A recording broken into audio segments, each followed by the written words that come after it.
o proclami ɗon hakkunden Allah ko jama on civil o woni ukkodirde jak huɗaɓe ɓen ko ɓe gayni ko bareji africain jeunesse inconscient sauvage militant ɓakke militant koson ko andi wo ko wargol militant ɗimmo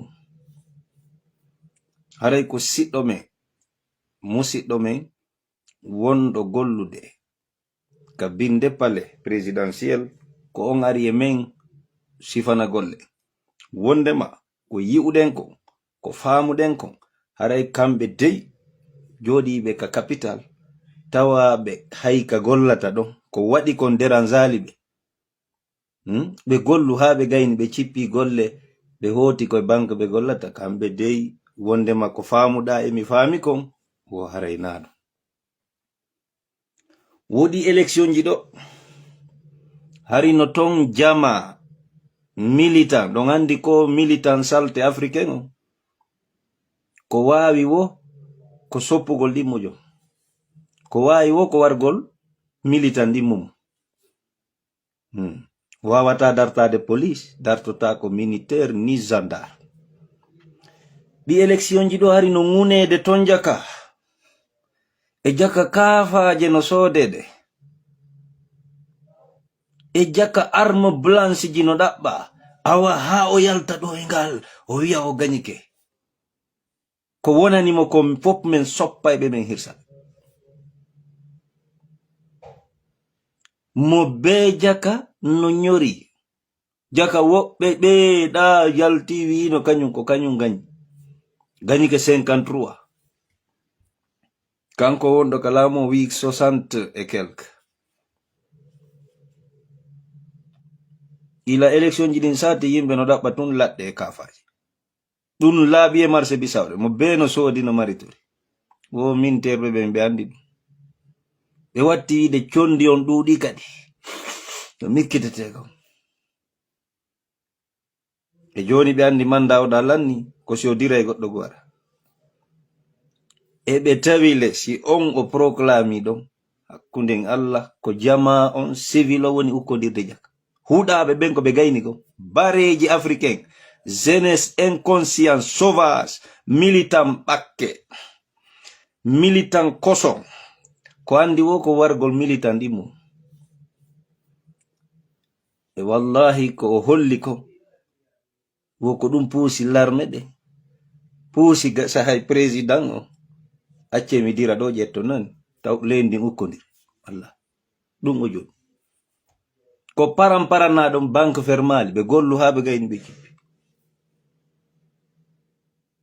wo hari ko o militant ko yetton no soja ɗo woɓɓe jaka somo ɗi ton e warindiro en si gaari wiɗo gañike o ɓen goɗɗo yalti weltike ɗon ɓe yaltide e ladde ɓe soppa e mo ɓe fotti c'était déjà flagrant fo non ande ɗum si wona fule pullo fuuta joɗi e boutique hummu Allahu akbar no gini tun kañum no wonti dammol kañum won moni cherche pas à se former ni s'informer rien de tout no joɗi wono ɗaɓɓat tammaru e tawetene ɗon ɓe hirsi koko waɗi ɗo jaka koko moƴƴi koko weltorte jaka na ko monante haray ko wattango yila siɓɓe e non ko wonno ka binde présidence ko waɗi fara o ɗo fo iɓe ka banque ɗon ɓe gollu ha ɓe gayni ɓe cippi golle ɓe yehi ɓe ƴetti oɗa lanɗon ɓe inni arga ka chef état major ɓe opposant terroriste ko falano yo ukkodire ɓen ɗon ɓe ƴettiɓe ɓe nabirika kan haray wona taw kudeta rien ndaare jaka ka ɓe jooɗi e ka table rien ne confirme ko ndarugol ko honno piyiɗi yarta haray ko ɗum woni ko humpitiɗen telemma e leydi Guinée Bissau haray nonon ka sengo TikTok kasa no wodi mo wonan ɓen Guinée Bissau ton humpitiɓe ɓuri ɗe ɗo kumpite humpitiɗe moi j'ai eu peur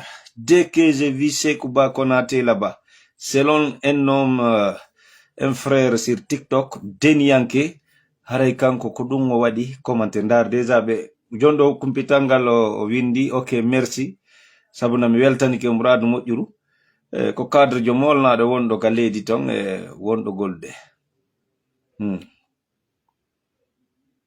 Allah ɓurtu fabade militant africain sans mentalité.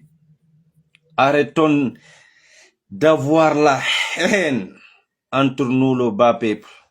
Sinon, on sera maudit à vie, à l'éternité. Pourquoi avoir pensé?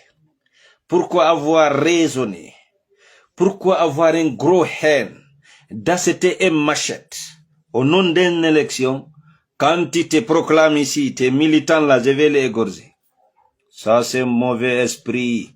Ça, c'est être sauvage, être connard, être imbécile.